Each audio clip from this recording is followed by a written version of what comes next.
Welcome to the Balance Sheet, where you rise above the noise and learn about the most important business issues of our age. I'm your host and fellow student, Conrad Chua. Now, if there's one thing that all businesses have to do, it is set a price for their product or service. But how does one figure out what is the right price? To help us answer that question, we have Professor David Falzani, who wrote the book Double Your Price. David is a business consultant and a professor at Nottingham University Business School. He's grown businesses by over 1,000% and delivered training to countless companies on growth initiatives. So, welcome, David. Thank you very much, Conrad. A great pleasure to be here. David, what motivated you to write the book Double Your Price? Well, as you mentioned in your very kind introduction, Conrad, I've been involved with growing businesses for over 25 years. And what I noticed during that period, not least with training programs and mentoring programs that I've been involved with many hundreds of businesses, is that price has some very peculiar attributes attached to it. So I noticed, particularly with high growth or with early stage businesses, underpricing is a very big issue.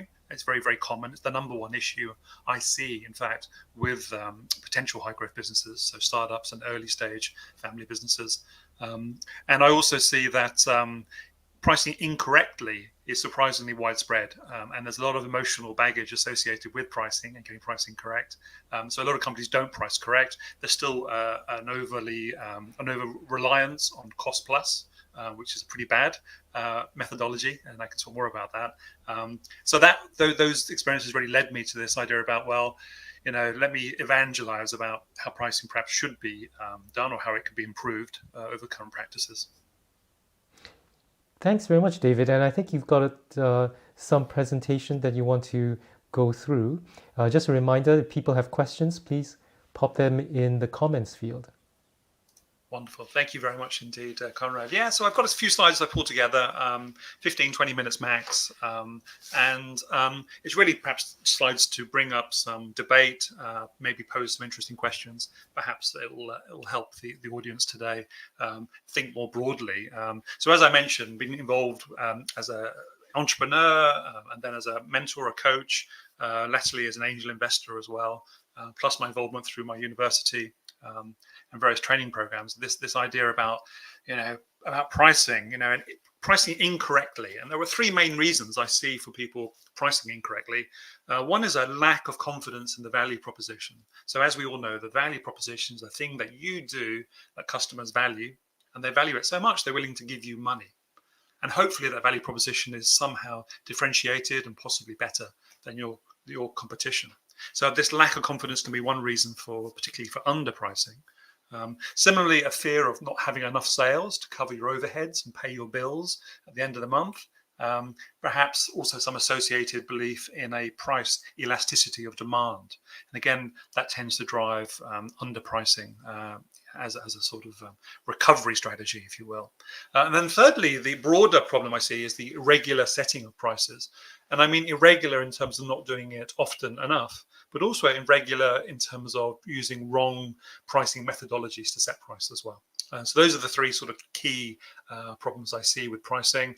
And so double your price and the QR code that has a fantastic set of customer feedback, comments and reviews. And I find it very gratifying to hear from people who read the book and made changes in their business, positive changes.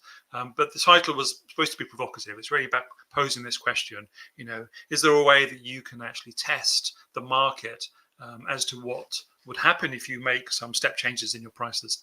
And to my surprise and delight, many years ago, over 10 years ago, some companies actually did this and reported back very good experiences they had with making low risk but interesting experiments in the market. So typically they would do this entering a new market, they would double their historical prices and be surprised by the results and learn a lot about how perhaps they'd been pricing incorrectly or underpricing in many other markets. So that was a bit more about the background. In terms of why pricing is so important, there's some great research out there. This is a piece of research from Harvard Business Review, and they looked at 2,500 companies across many, many diverse sectors.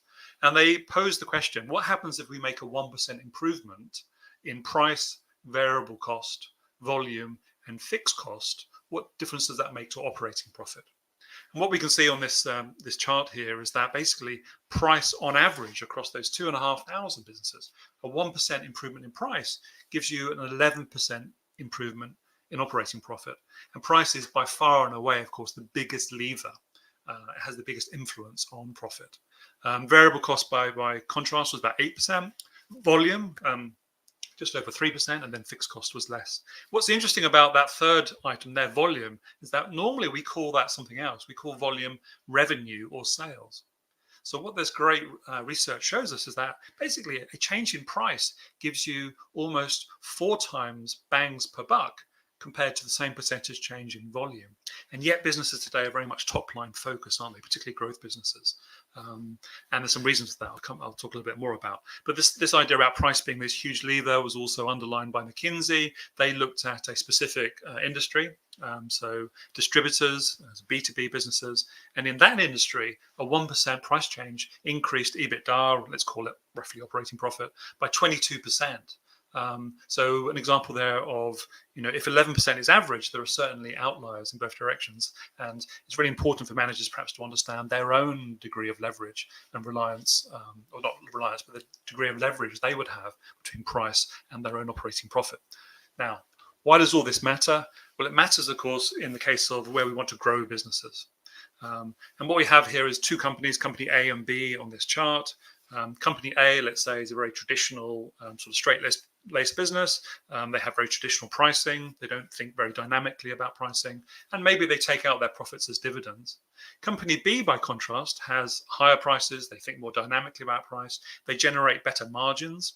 They generate more cash flow. And they reinvest that back into their businesses. And of course, if you do that, you get these wonderful compound growth rates. You get that sort of hockey stick type of characteristic.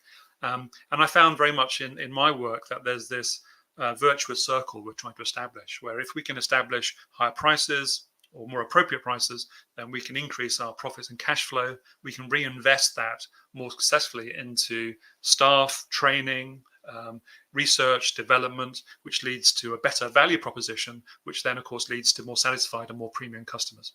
So there's this fantastic virtuous circle, which we try to build upon to get to these really good outcomes as well. So pricing is hugely important. I always like to think of a growth business as being a bit like a bank account, but it's a bank account that gives you a 25, 35, maybe 40% compound annual growth rate or return on your money if you're able to establish these kind of virtuous circles. So that's the rationale really for all the pricing theory and practice that I've developed over the last few years. So some misconceptions about pricing. I find a lot of businesses just underestimate how important price is. On the previous slides, we've already covered this. We can see actually pricing is hugely influential on success. Companies set price relative to costs. Now, cost plus is a very, very old-fashioned traditional way of setting price. You calculate your production cost or cost of supply, you add an uplift. It's a really bad methodology, and simply put, because it's an entirely introspective exercise, isn't it? It's introspective and backwards looking. It ignores the customer completely. And I believe anything that ignores the customer tends to be a difficult or high-risk strategy, because, of course, we want to understand more about the customer. The third one on here is the assumption that people are rational decision makers. And of course, they're not. People are human beings. We are emotional animals. It could be that the managers setting price are rational, but they perhaps overestimate how rational their customers are. This belief here that product value is largely derived from functionality. And I'll show a quick slide on this. And most of the evidence shows us actually functionality is not a key driver of product value at all. It's all the intangible elements that actually do that. Think about brands and the influence that brand has by way of an example.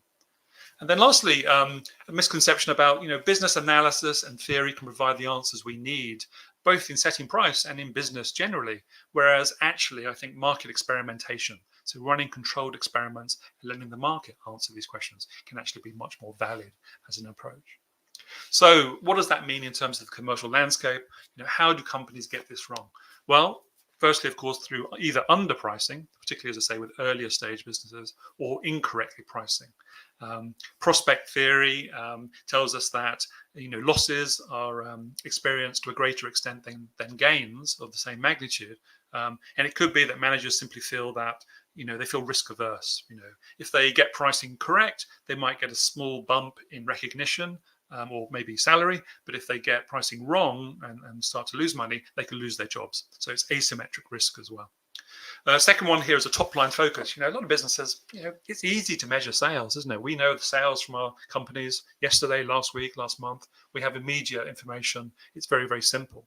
Much harder to measure profit. Last week's profit might take months to calculate. So businesses tend to be overly reliant on that sales line and don't really think about, well, what does that mean in terms of the bottom line? And of course, as we've seen, pricing just has this huge lever, this huge effect on generating that profit figure. Number 3 on here is the internal obstacles that I see within companies to stop them pricing correctly. So one is just that the visibility of price as an issue and its delegation too low within the organization. I think that pricing should be a standing item on every board meeting agenda, and every board that I'm a member of, I certainly want to discuss pricing at every meeting because it's so important, and I believe its visibility should be at that level. The second reason is not reviewing pricing often enough. And there's this great quote, set it and forget it. And I think that summarizes a lot of people's view on pricing. It's either done once and never again, or maybe it's done every few years or as a result of some kind of external stimulus. Whereas actually, it's such a huge source of value. It should be looked at dynamically as something that is revisited often and well. The last point here about how companies get it wrong is discounting. Let me just show you a quick example. We've seen the HBR research, so we know what a big lever price increases are, and of course it works in the other directions as well. So on the screen here you can see a 5% discount compared to base case. So 5% discount, we know it's about 11% on average across businesses. So on average about a 55% reduction in operating cost due to that 5% discount. What percentage increase in sales do you need to recover that? It's about 20% increase in sales. So every company should know its own price elasticity of demand or have some view on that. So the question is, well, if I reduce by 5%, will I get a 20% uplift in overall sales? The third column here, 20% discount, is far more dire. So a 20% discount, what increase in sales do you need to recover the profit that you would have had in the base case? But it's a 200% increase. So think about that. If you're giving a 20% discount, are you going to have 3 times the sales that you would have done without the discount? And if not, then of course you are worse off from an operating profit and cash flow perspective. So I think people, again, misunderstand the importance of price and this sort of symmetrical nature of it as well. How can you tell if you are incorrectly pricing? So this is a tricky but a very interesting question. I think there's a couple of ways. Firstly, the self-test. So sometimes companies come to me and they say they just feel that they're somehow being throttled. There's a bottleneck somewhere. They've got sort of an intuitive view that maybe they don't have the money they would like to have to reinvest back into their staff training, back into their product and service development, into their technology. And maybe there's a reason for that. So that's an interesting question because that might lead to some further analysis and some conclusions. The second way of doing it is a more analytical approach. I like this very much. Benchmark yourself against your competitors and the industry in terms of gross margins. Gross margins are a fantastic touch point to understand everything that's going on above that in the P&L, and particularly, of course, from a price perspective, you should be able to work out from your gross margin whether you are high or low or average compared to your comparators. So in the UK, of course, Companies House publishes P&L, profit and loss account, income statements for businesses over a certain threshold. Publicly traded businesses, of course, have much more information available, but there are also a lot of industry reports that you can subscribe to or buy that has done this analysis for you and just give you an idea about where you sit within the industry from a gross margin point of view, and of course the influence that has or the connection it has to your price setting as well. The third approach here is the more dynamic one, which is to use the market mechanism. So can you construct safe, perhaps ring-fenced experiments, similar to the double your price experiment I mentioned at the beginning. Experiments that you can set to see what happens when you change price in the market. And I'm doing this for a few consulting clients at the moment. I think it's always interesting because those kind of market experiments, of course, have a very, very, they have a prophylactic sort of, all-encompassing characteristic that by using the market mechanism, you are implicitly, if you will, testing competitive response, comparative elasticities, and so on and so on. So it's a very nice way of doing these quite complex tests. In terms of thinking more dynamically about price, then I've just got a couple of slides to show. One is about this sort of traditional sort of price performance trade-off. So we can look at categories of products and we can plot on there the different offerings we have within that market or within that category. And typically what we tend to see is this sort of 45, well, not 45 degree, but this kind of characteristic whereby the higher the perceived performance of the product or service, the higher the price that it commands. It's interesting that you can do this analysis and understand, where the relative positioning or price performance trade-offs are for these different offers. What's really interesting is when you look at categories and actually compare the substantive element of the offering. So, for example, for soaps, cosmetics, clothes, painkillers, you actually look at the functional ingredients of those products. You actually come to the conclusion pretty quickly that they're all the same. They're all the same, and yet they're being sold at vastly different price points. The only thing that's really different between them is the packaging and the messaging that is bundled with that. But in terms of actually functional ingredients, they are all the same, but being sold at vastly different price points. Let me give you just one very simple example, which is table water, so bottled water. So I went to my local supermarket and I looked at the price per litre of different brands of table water within the supermarket. Now, water, what's the functional ingredient? It's H2O, right? So it's 2 hydrogen atoms and 1 oxygen atom. And yet, when I look at price per litre for table water, bottled water, there's a 600% ratio here between the cheapest and the most expensive in my local supermarket. So that very expensive H2O molecule, is it different in some way to the cheapest one? No, of course not. They're identical. They have to be. So again, the only difference is in the branding and the packaging. What does that mean? Well, it means that maybe we should, as business managers, we should think more dynamically about this perceived performance and think less rationally and more about, well, how can we bundle different messages or branding to add that value? Other examples of thinking more dynamically about pricing. So many of you will recognize this sort of menu here, small, medium, and large. Of course, it's from a coffee shop. So, if we go to a coffee shop on the high street, we see, well, we can have a coffee for, let's say it's £2.80. But then something strange happens. We scan across the menu and you say, well, for 20 pence more, I can have a coffee that's twice the size. And then you think, well, hang on, for another 20 pence more, I can have a coffee that's twice as big again. Now, I did some research to find out what's the most popular coffee sizes. And it turns out that medium is the most popular, followed by large. If that's the case, then why does small exist? And why is small butted up so close to medium and large? Now, the answer, of course, is that this is an example of companies using tactical price points to influence decision making. So small is positioned there to encourage you to buy medium and large. This is a simple example, but a powerful one. And the question I always pose again is how can you in your business, how can managers influence their customers' reference points in order to help their decision-making process? And I'm going to give you just one more example of a similar kind of dynamic.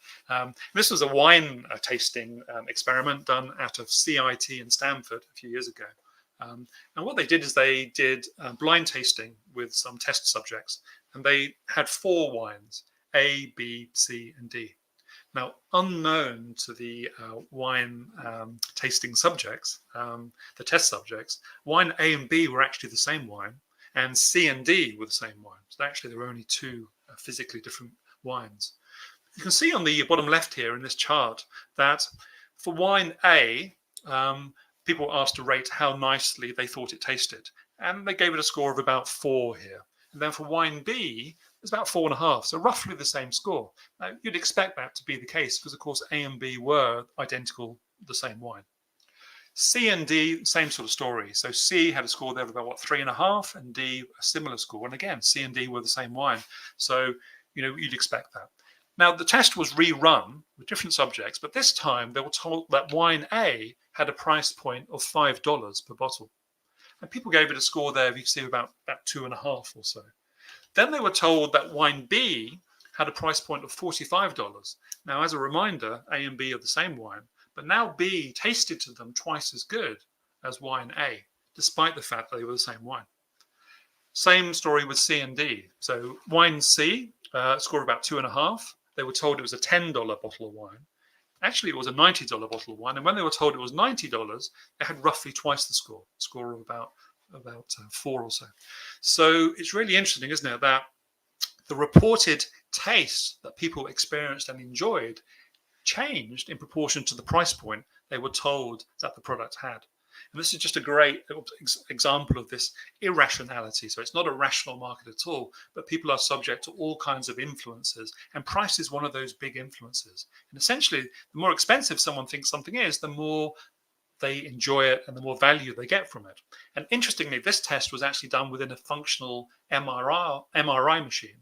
And the brain scan showed the people enjoying and tasting the more expensive wines not only gave it a higher feedback score compared to the cheaper wine, but they actually received more physiological reward. So they're getting more reward from the wines at the higher price point, despite the fact that it was the same as the lower price point. So there's something interesting going on there about the way that human beings work and our perception of value and how that's attached to price as well. Last slide I'm going to cover, and I'm not going to talk through all of this, it's just that there are many, many strategies that companies use to increase prices in particular, but also to manage price points. Consumers and customers are not independently calibrated to judge value.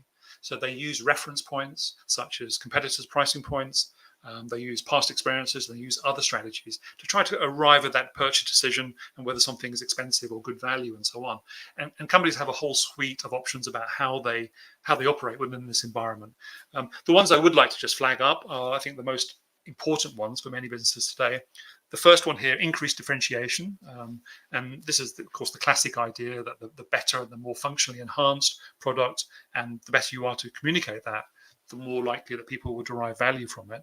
But also the second one here, the role of brand and building enhanced emotional value, I think is really important. In today's sophisticated markets, many products and services largely differentiate themselves in this way. It's about the emotional value attached to the messaging and the value system, that's based upon that. So it's beyond sort of a Maslow hierarchy of needs, and it's more about, well, how do we influence and create this perception of value? And it's all, of course, about understanding our customers more and how we can deliver upon that. But as I said, there are many, many more strategies here. I'm not going to go through all of them, but I'm very happy to cover anything off in the questions we have. So that brings us to an end. So Conrad, I'll come back to you. And thanks so much, David. Yeah, we have a question which I know will go to one of your big bugbears. So Tuhin asks about accounting firms or legal firms who typically price on the basis of hours. They have a day rate or an hourly rate, and that is almost always a kind of cost plus. Why do they continue to, I'm going to paraphrase, but why do they continue to do that? And how do you estimate value to the customer sometimes? Yeah, thanks. Thank you, Conrad. Thank you, Tuhin. Great question. Yeah, so there are a couple of things to think about, aren't there? One is about the proposition and what you're actually offering the client in this case. So, okay, you're going to do the tax return, you're going to do it accurately. Okay, good. But then we have to think about the competitive situation as well. So we don't want to outprice or price ourselves out of the market if there are competitors who are able to offer a similar service. However, how can we enhance the value? So more of a value-based approach to pricing. So let's think about, well, perhaps we can communicate to the customer the strategies and the methodologies we will adopt for that customer and for every customer perhaps, that will perhaps minimize, for example, their tax situation or other value adding strategies. Maybe it's about convenience, maybe it's about reducing the burden or the level of stress that the individual whose return is being prepared experiences. So all these other value adding strategies that can be put into the value proposition and into the communication strategy, they can then demand a higher price point. Not only that, but by doing that sort of value-based analysis, you furnish yourself as the provider with all the sales messages that you can then communicate to the customer about what's in it for them. Why should they come to you for that more premium offering compared to going to perhaps one of the more sort of commodity providers of that kind of service? I hope I answered the question. Yeah, I think so. But David, why do lots of sectors still use this sort of hourly rate? Instead of thinking, well, maybe this particular customer can actually pay more because there's more value to them. I think the short answer is because people are very top line focused. They want to build their business. They accept perhaps the price is what it is, and they're either too. I don't want to use terrified, but they're very nervous about going back and revisiting those pricing decisions, or they perhaps overestimate or underestimate, the potential for changing price in the marketplace. So they just don't revisit that decision, I think, essentially. They see it as a one-time thing, or they see it as something that's just too risky to change. They're fearful about not having enough sales to cover their overheads. They can't make payroll at the end of the month if you don't get enough sales. And so pricing is one thing they just leave alone. It's too, it's a ticking time bomb. They just want to leave it alone, and then they'll focus on the top line growth and those other metrics, perhaps reducing costs as well.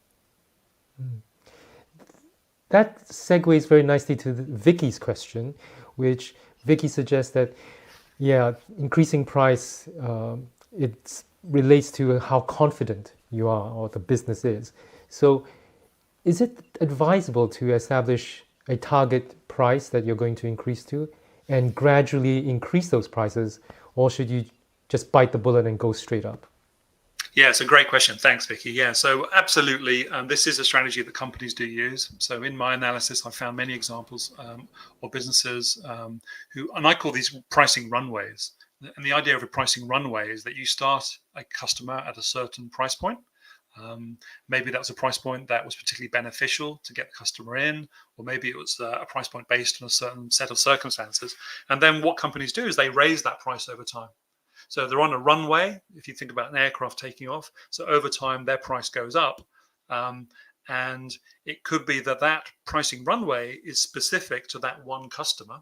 And another customer that the same provider has is on a different runway. They might be on a different stage of the runway, or they could be on a completely different trajectory.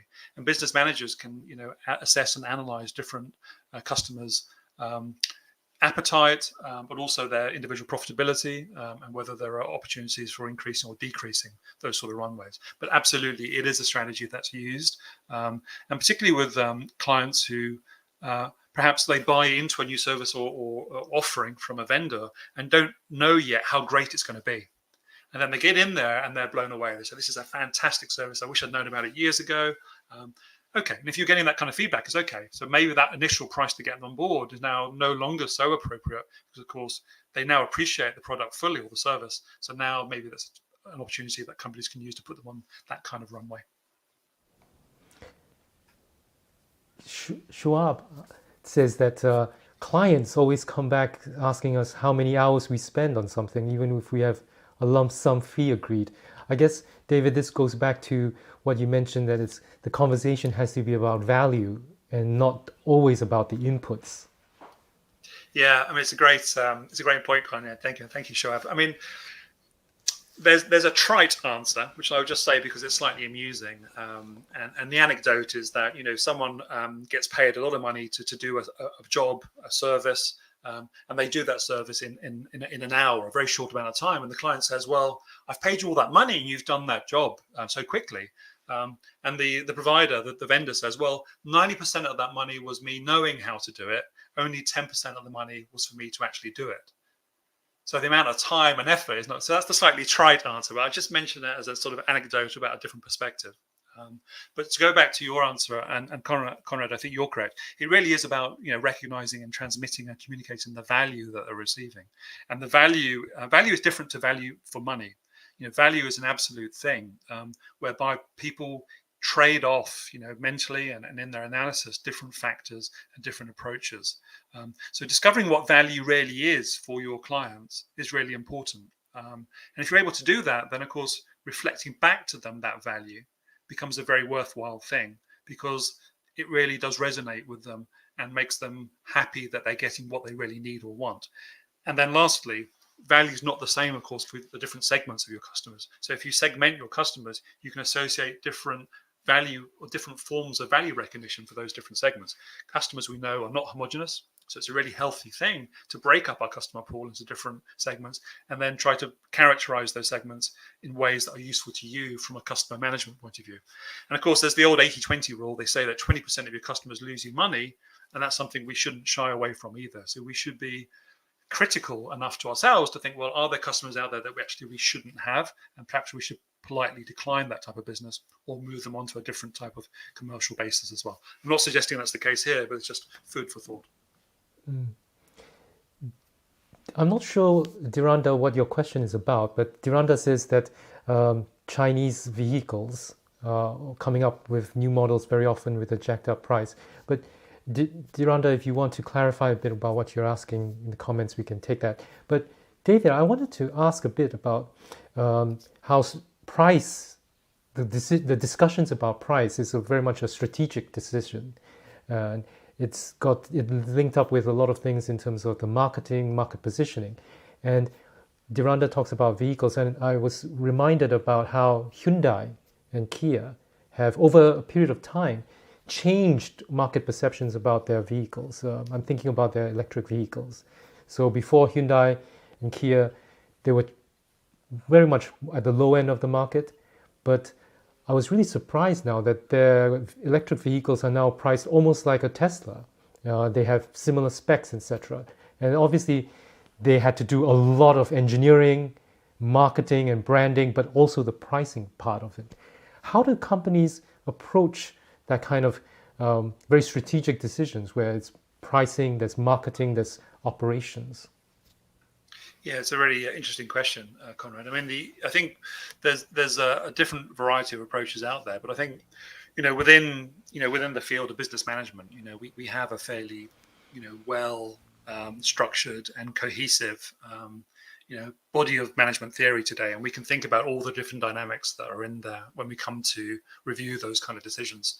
So I think in the case of those sort of manufacturers and brand owners, the way that they review their strategy is, I think, to have a long-term view about, from a financial, value point of view, where do we want to be in 3, 5, 10, 15 years?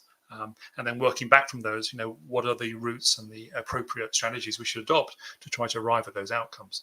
And of course, in general, if you move into more premium areas of any market, it's easier to make money, and the margins are larger as well. That's not to say that low-cost providers don't do well. They can do very well, but of course they have to have an absolute dedication to keeping costs as a minimum. And just to underline that, that means paying yourself less. It means paying your staff less. It means having less expenses on things like training, trips, team building, less money available for service development, and so on. So basically, you have to have a low-cost culture in order to survive and prosper in the low-cost end of the market. And if we're talking about sort of competitive advantage of nations, we think about relative advantages across different manufacturing nations around the world. Many of those advantages, of course, change over decades. So I think increasingly people want to move up towards the more premium markets. They find a route to do that. Of course, it's a very complex answer about how they do that, with all kinds of reinvestment questions, with all levels of different business. But from a price point of view, of course, we see that price as being this huge banner, this huge messenger where people perceive things as being better if it has a higher price. And the analysis from CIT and Stanford suggests they also receive more reward emotionally and physically, even when they have the same products at a higher price compared to a lower price as well. So price not only can be a messenger, but it also can be part of the delivery package. And there is a body of research emerging that says price equals value, period. And if you want to increase one, the other increases as well. Always, of course, with that sort of comment, we have to just add the sub comment of with suitable reference to competitors and substitutes and the decision making environment. Yeah, Dhiranda just clarified that he was confirming the comment you raised earlier about that price runway. Yeah, you talk a lot about how price can be something that is a decision that needs to be taken quite strategically, that on boards that you sit on, you insist that it's discussed at that point. I've been in sales, and I know sales teams just hate it when you ask them to increase prices, and I'm sure across the organization there is always that nervousness when it comes to price increases. How do you get the whole organization to overcome those anxieties? If I find the answer to that one, Conrad, I guess I'll write the next book, because I think it's one of those really important and difficult questions to answer. But I mean, let me try and offer some comments on that. I think people don't realise how much economic value, how much operating profit, gross margin, EBITDA they're sacrificing when they give discounts. And I showed the slide earlier about just how big those you have to ask yourself about the elasticity of demand and so on. I'm not sure that management teams are really thinking in those terms. Again, they're top line driven because it's convenient, it's easy. Sales data is available more or less immediately. Profits are much harder and longer term to calculate in general. Sales teams have exactly the same fears. So they fear that the higher the price they're asked to sell something at, or the less able they are to give discounts, they lose one of the important tools they have to persuade other human beings to buy something. And discount, of course, is one of the tools that is often used in order to get that final close of a proposition, which is to finally get the agreement of someone to buy something. So naturally, they're going to be resistant to it. Maybe there's a better way. Maybe rather than rewarding salespeople on the top line, maybe there are ways of linking rewards perhaps to intermediate or bottom line results. That might be one way forward, but it is difficult, particularly if you don't have access to live, meaningful data or proxies of what profit might be related to sales. It's a tricky one. Great. You complain that sometimes businesses don't revise their prices often enough, but we also see the other extreme where we have now dynamic pricing. And, you go on Uber, it's a surge pricing. Airlines famously use that and to improve their revenue.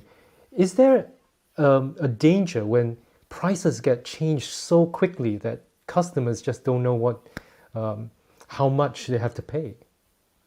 Yeah, it's interesting, isn't it? I think in the same way that consumers have been trained over decades by advertising to think differently about branding and the emotional value attached to branding, consumers are now being trained, again quite slowly, about not thinking of pricing as something that's set and fixed. I was at a pizzeria not long ago, last summer I think it was, in California, in Silicon Valley, and the pizzeria's pricing for something as mundane as a pizza depended on which day it was of the week and what time of the day. And they actually had a different price for the same slice of the pizza at certain times of the day on certain days of the week compared to others. And that reflected how busy and popular those periods were. And they, I think quite rightly, took this sophisticated approach of saying, well, we're having to take on extra staff and we're having other costs or issues associated with certain times of the day. We're asking our customers to pay more of those times. And it seems to be working as a strategy. Now, it could be, this is something we'll see increasingly across different markets and services and products. But I think, there will be a limit, particularly with perhaps online selling, if prices are changing within the period that people use to make decisions, then of course that's a way of destroying customer value.